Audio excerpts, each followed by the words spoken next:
Hi everyone, it's me, and today let's watch this final FNAF theory together. Let's go!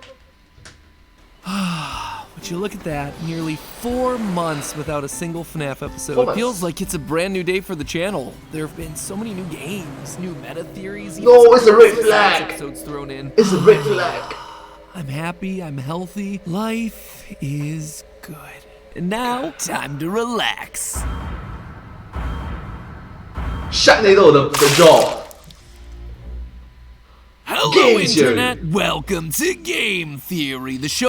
Hello Internet, welcome to Game Theory! Hi! Where old habits and old animatronics die hard. Today we're talking about the 12th and final installment of the Fazbear Frights book series, Felix the Shark. That's right, friends, the final book. Until the next 3 come out later this year.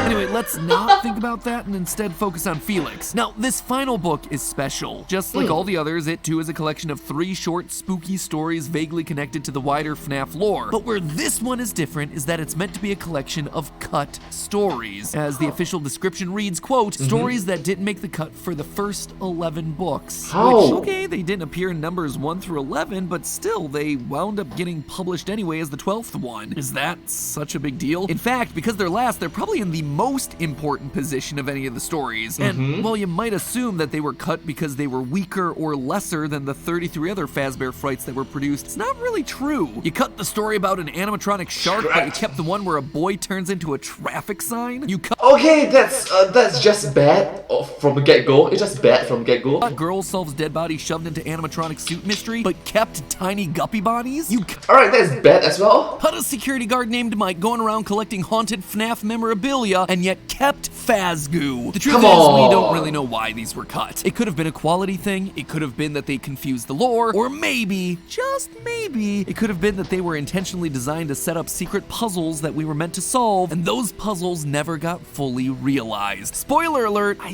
think it might have been that last one. I believe that Scott was planning to use this final book as a launching point, the start of a real-world treasure hunt that would have required using the books, the games, even stuff like the coloring book in order to crack. I suspect Wow, these IRL ARG machines in real life, alternate reality gaming.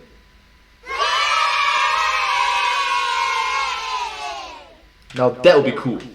that this was a riddle so far-reaching and so complex, it would have required the cooperation of FNAF theorists from across the globe. Today, Yes. I'm gonna explain the clues that led me to this conclusion, but more importantly, I'm gonna ask you for your help. You see, while I'm reasonably confident this thing was never finished, I'm not sure. I can't be sure unless you all double-check for me. A few years ago, I asked for all your help in solving the security logbook, and a day later, we discovered the name of Cassidy. Today, I'm gonna ask you for something similar. I'm gonna take you on a journey through some weird corners of FNAF lore and some loose threads that I see in this new book, and then I'm gonna ask you for the favor. I need you to help me either solve this thing once and for all, or debunk it. And who Yes, need your help. Wait, need my help as well?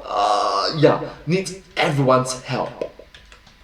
knows? Maybe this is the push that we need to get the next major answer to the game's lore. But before you help me with the lore, I was wondering if you'd help me in another way. It's time for our newest collection of Theoryware merch. And as always, you checking out the items goes a long way to help fund everything that we're doing over here on the channel. This collection in particular is going to be especially fun if you're a fan of analog horror, The X-Files, or Area 51, because it's all about conspiracy boards, sky watching, and secret undercover fact-finding missions. Let me just start off by introducing you to the item that everyone's gonna want to get, the Game Theory Lava Lamp. Filled with neon green alien goo, this one is perfect for your room or your desk and has been running non-stop in my office since I got the finalized prototype a month ago. It is awesome. It's also a completely unique piece of YouTuber merch. If you ever wanted a lava lamp while also showing off your theorist pride, this is the perfect item for you. The lava lamp also partners really well with another brand new item in our roster, the T-Man sunglasses. These things are perfectly balanced, as all things should be. A classic classic Oh, design that Thanos snap. frames your face with a hit of fun Game Theory green on the insides of the arms, while also keeping a muted matte finish and subtle patterning on the outside of the arms to give them an air of sophistication.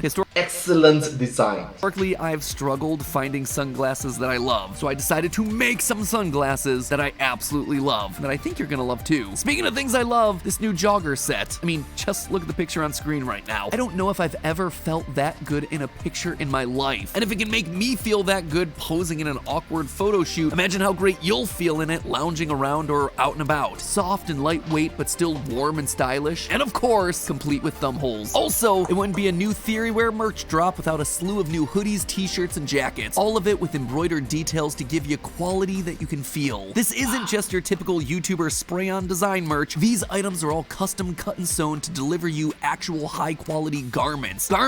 And case in point, you must recognize that embroidered stuff is significantly better than just spray-on like oil paint, that kind of things. Because wear and tear, after 1 year, after 2 years, after 3 years, after 5 years, after 1 decade later, the spray-on will start to peel off, unfortunately. Whereas the embroidered will still be there, which is great.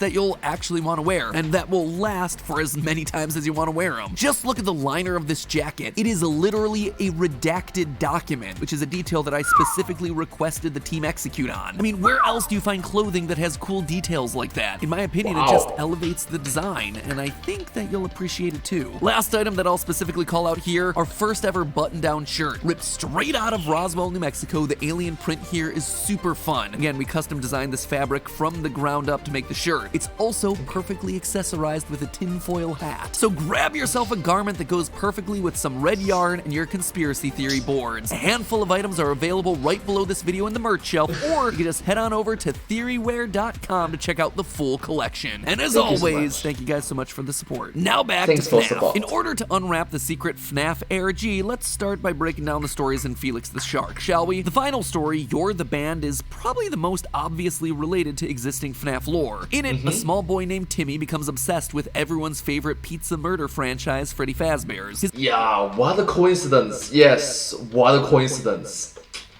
His mother finds him a strange Freddy mask on the internet and gives it to him for his birthday. After putting it on, Timmy starts to change. He doesn't like the things he used to, he becomes moody and aggressive, he even yells about protecting the others when Granddad walks towards him with a knife. Eventually, Timmy is led to an abandoned Freddy Fazbear's building by a shadowy figure. The whole thing gives off some very solid Midnight Motorist vibes. In order to rescue him, his mother teams up with a former Freddy's security guard named Mike. Turns out the Freddy mask was possessed by one of the children from the original Fazbear murders. When Timmy put on the mask, the spirit transferred into his body, which allowed it to control him. When Mike and Timmy's mom arrive at the restaurant, Timmy is on stage in Freddy's position, performing alongside Bonnie and Chica. So it's something similar to a ghost possession of the child.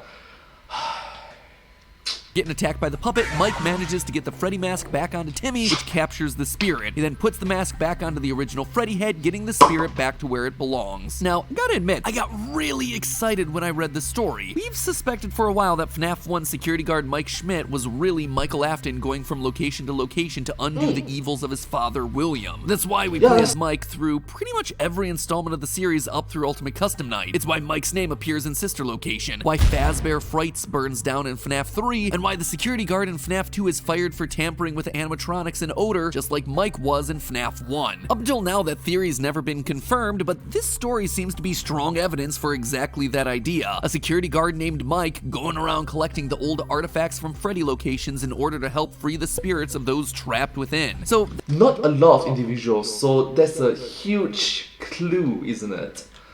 That was already pretty cool and totally made reading this book worthwhile. Anytime you can get more evidence to support a theory within the franchise, absolutely worth it. But while You're the Band was explicitly lore heavy, the other two stories were equally fascinating, but for different reasons. There were details that felt odd or out of place, and comments from characters that seemed oddly specific in a way that just triggered my lore hunting senses. In the title story, Felix the Shark, we follow a young man named Dirk who's reminiscing with his friends about their shared experiences with Freddy Fazbear's. However, Dirk's memory is slightly different to everyone else's. He's convinced that there was an extra animatronic, a shark named Felix. When his friends Why make a fun of him, shark? Dirk sets off on a cross-country quest to prove that he's not crazy. It takes him 6 restaurants, but Dirk eventually does learn the truth. It turns out Felix was made by the owner of one very specific Freddy Fazbear's after his son tragically drowned. Why would that lead him to a shark animatronic? Because it was a shark that actually pushed the body back to shore. Couldn't make this stuff up if I tried. How? Really? Is that feasible? Eventually, Dirk does manage to locate Felix. The whole FNAF pizzeria is hidden inside an abandoned water park. But the weird part isn't the where, but rather the how of finding Felix. You see, Dirk is only able to find the pizzeria using a series of clues that are found in a random novel written by the creator's daughter. In-universe, Felix's creator also had a daughter who grew up to become a popular author. And in one of her books, The Dogged Dogmatist, she hides a series of clues in plain sight within the book's dialogue. These clues ultimately prove meaningless to the characters in the book because they weren't meant for the characters. They were instead meant for the readers to give them information they needed to find Felix. It is very weird. Anyway, Dirk figures all of this out and confronts the author. She gives him her butterfly necklace and he uses all of this Indiana Jones style to unlock a secret key hidden in the bottom of an empty pool at the water park. The key unlocks the path to the secret Freddy's where Dirk finally finds Felix. And then Dirk dies by climbing into the tank with Felix because these characters always have to die in the stories. It's dumb, but you know, so be it. Anyway, yeah, why don't they learn the mistakes made by other people? Don't jump into the pool with sharks. It's not that hard. See what's so weird about all this, right? Out of nowhere, this story is talking about clues to a real-world location hidden inside of another book. Clues that are meaningless to the characters, but meaningful to the readers. Not only did this stand out to me as a suspiciously meta moment, but it also got me to immediately think about the previous Fazbear Frights installment, Prankster. You see, in preparation for the release of Felix the Shark, I wanted to refresh myself on all the previous stories. There are 33 of these things after all. It's a lot to keep track of. So I turned to another book, the recently released Ultimate Guidebook, which, if The Ultimate Guidebook! I'm sorry. you don't know, has summaries of literally everything that's ever happened in the Freddy Fazbear universe, from the games to the books to the fan theories. Basically, if you're trying to catch up with the series quickly, it's definitely worth a read. And since this is the third and final addition to the book, one written by Scott Cawthon, you know that whatever is deemed most relevant for the lore is going to be called out within its pages. Anyway, each Fazbear Fright story has its own little summary page providing a general plot overview as well as a list of connections between the story and the games. Not everything here is useful, but it definitely gets you into the mindset of the authors, and it helps you see some of the connections that the stories were trying to make. Again, if it doesn't make the cut to appear in this book, you're likely barking down the wrong path. Likewise, if something is called out within these pages, it's at least worth considering when theory crafting. TLDR, as I was getting close to the end of my refresher course, I noticed this in the new lead section for the title story of Book 11, Prankster. Quote, some of the puzzle clues, such as Stinger, Moot, and even more frights, may have implications beyond the plot. Careful readers may want to give these scenes a second look. A second look in the real world. Maybe. Implications beyond the plot, you say? Just like with Felix the Shark, it appears that the Ultimate Guide is also pointing us to meta clues within a different book. Clues that are meant for us, the readers, rather than for the characters in the story. So, I went back to Prankster. In this story, the main character Jeremiah is trying to save his friends from a mysterious glitchy voice that's freed itself from a FNAF VR game that's being worked on at the company. Sounds pretty darn familiar. Along the way, he's presented with a series of riddles. Stinger Moot, which is an anagram of testing room. Give me one and I'll make more, each one like the one before. What am I? Your next clue contains even more frights. To get there, you just need to follow the lights. I see you're moving closer to your goal. Follow the lights to make things right, and for the key to find where your friends hide, roll up your sleeves and reach inside. Now, I've gone back and forth over these clues multiple times, but it felt like a lot of them were just pointing back to stuff that we'd already discussed in previous theories. The give me one and I'll make more felt like a reference to the glitch trap cult, using FNAF VR's tapes to infect more playtesters. The following the lights clues maybe could be a reference to Princess Quest, where we have to light the lanterns to reveal the truth and eventually set Vanessa free, but none of this was new information. We've talked about all of this stuff in depth. Security Breach seemed to confirm some of this stuff, and to be honest, the connections I could make were speculative at best. I tried rearranging the letters into anagrams, didn't really get anything interesting. I even considered that maybe the Stinger, Moot, and even more frights clues were literal. The stingers of the Fazbear Frights books were the epilogues about the Stitch Wraiths, so maybe if the stinger is Moot, then the Stitch Wraiths Freud's stuff is ultimately meaningless. Even More Frights might refer to the next set of books, Tales of the Pizzaplex. I mean, sure, that's a valid explanation, but it was speculation at best, and also pretty darn lame. Why would you... Yeah, a lot of different possible plot devices, but nothing quite concrete about it.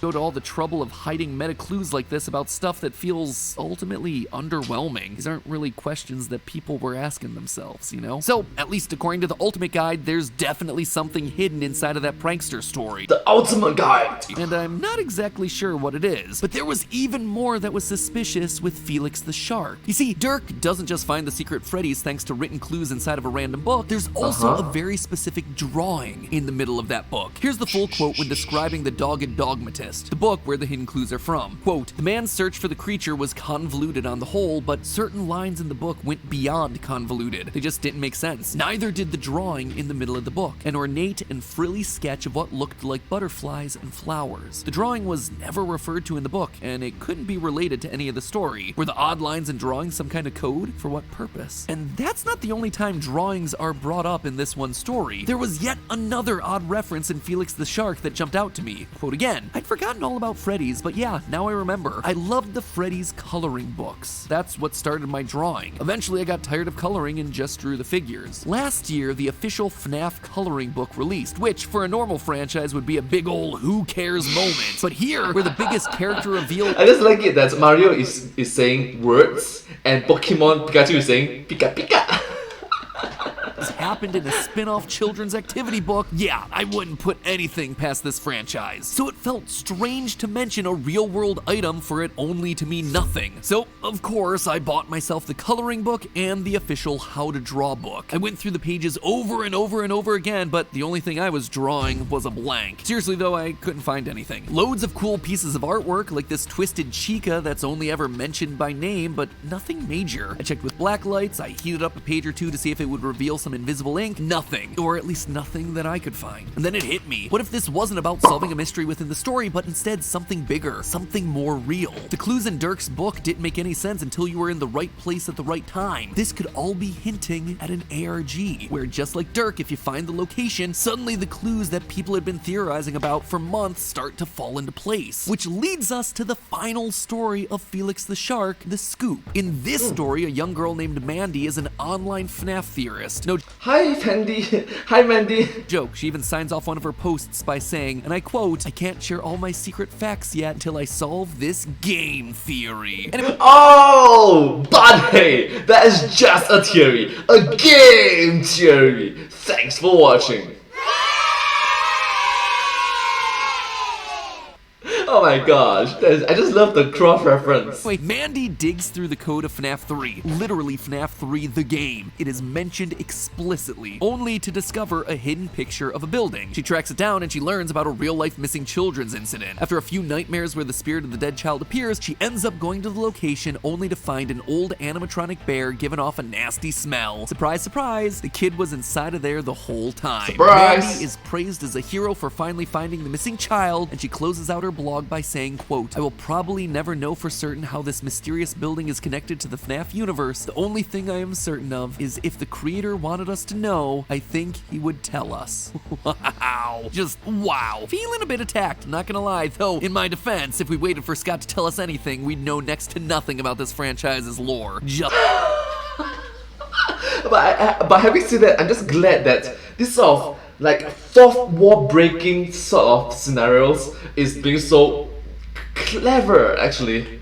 saying. Anyway, outside of the heavy references in this story to theorists and the real-world game of FNAF 3, the weirdest thing about this one is that it contains a lot of specific details as to where the events of the story take place. Around the globe. 33 Fazbear Frights in, and no other story in the franchise features this level of detail. The All around cities, the the world. street names, file names, locations of buildings, details that are seemingly inconsequential to the greater story, and in pretty much every other book would be skimmed over or kept vague. When Mandy finds this mysterious image in the game files, files, she traces it back to Utah. Yes, the actual US state. This fact is further solidified when Mandy's mom takes her on a business trip to Cedar City, a real city in Utah, to complete the investigation. Now, what a coincidence. This is where the trail starts to go cold, because what Mandy's looking for is an old cinema on Willowfield Road in Peace Valley, which after a lot of Google searches I can tell you just doesn't exist, at least not in Utah. However, in the story we do learn that Peace Valley is only 15 minutes on highway from Cedar City, so I looked up where you can drive to in 15 minutes from the center of Cedar City, and it turns out there's a very small town just to the south called Canaraville. So I hopped onto Google Street View to check out other details that the book mentioned, like the old cinema, which used to be a pizzeria, as well as having a post office on the corner. Unfortunately, neither of these things seem to exist in Canaraville. They do have a post office, and it's near a corner, but it's more like the middle of the street. And so shy of me buying a plane ticket to go to the middle of nowhere Utah myself, my options were once again drying up. So, okay, but what about the actual game? The game Mandy is playing is specifically called out to be FNAF 3. I wondered if Scott had maybe retroactively put a file into the game that maybe everyone's missed, so I went over to Steam and looked at the update logs, but the game hasn't been updated since April of 2015, and I very much doubt that Scott's been playing a 7-year-long con, especially since Into the Pit, the first Fazbear Frights book, didn't hit store shelves until December of 2019. But Mandy wasn't just playing FNAF 3, it's explicitly mentioned that she's playing the FNAF 3 mobile port. So I took a look at those update logs. Same situation. The game hasn't been updated since February of 2020. Now, we don't know when this story got cut in the 2 years of Fazbear Frights run, so it could have been in existence then, but I'll be honest, I do not have the elite hacker skills to bust open a mobile game to look for the files. And so yeah, but maybe you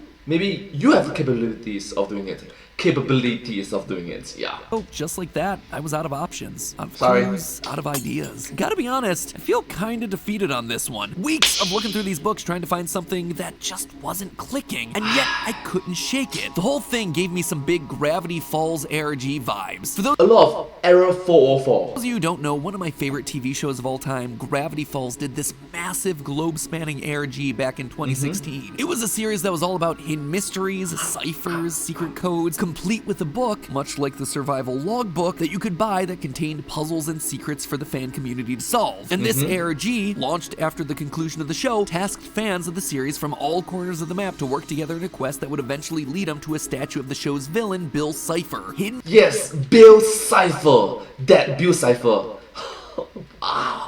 Wow.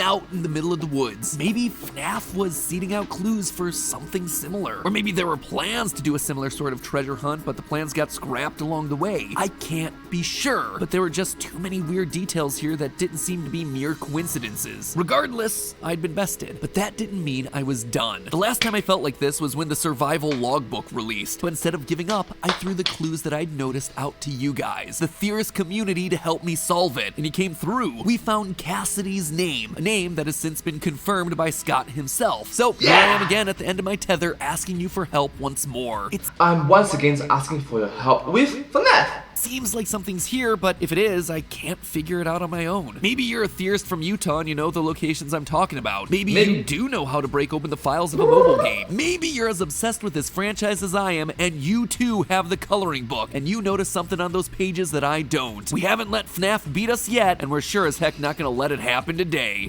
We can do this all day. If you think you've gotten yourself some answers, or maybe just another lead, head on over to the Game Theorists subreddit to post your findings. I'm gonna be keeping a very close eye on this one, because like you, I want to see this franchise solved. Link is down in the description below to check out the Game Theorists subreddit. And speaking of what's below the video, one final reminder about the new Theoryware, which is available now. It's one of the biggest launches that we've done in terms of sheer number of items available, and I'm super excited to finally be showing it to you. Also, I'm just gonna say it, if you do want the lava lamp, which I think is gonna be our hottest seller, both literally and figuratively, buy that one today or tomorrow. I'm pretty sure that one will probably sell out in a day or two. And some of these others, like the emergency broadcast tee and the Data Hunter sweatshirt, if I were to guess, are gonna be close behind. So if you have a theory yourself and you want to show off your theorist pride while helping to support everything we do here on the channel, grab some of this new collection before it gets redacted from the record and hidden in an underground vault. Merch shelf with selected items is right below the video, and the full roster is available right now on theoryware.com. Thank you again for your support with the merch. Thank you again for helping me to solve this FNAF ARG, and thank you as always for watching. Remember, it's all just a theory. A game theory. I'll see you next week.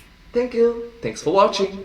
Anyways, thank you all so much for watching this video. I hope this video is very intriguing to know that there might be a possible, potential, maybe possibility, probable, IRL, ARG, in real life, alternate reality games. It's quite cool, isn't it, if you think about it? It's really quite cool. Like, it involves participants from all over the globe to actually make this happen, which is quite fun. Yeah, thank you so much to the creator, to the minds behind this project, to the team behind it. You guys are amazingly splendid, talented. Yes, I'm a huge fan myself. Thank you so much. I'm not that huge fan, but you get the point. Anyways, thank you all so much for watching this video. If you do like this video, please remember to like, share, and subscribe to my channel, and comment down below if you have any share us. Down below. Don't forget to follow my channel, and hope to see you in my next video. But hey, that's just a theory. A game theory. And I'll see you next time. Sorry. But hey, that's just a theory. A game theory. Wrong time. But hey, that's just a theory. A game theory. Thanks for watching. Thank you.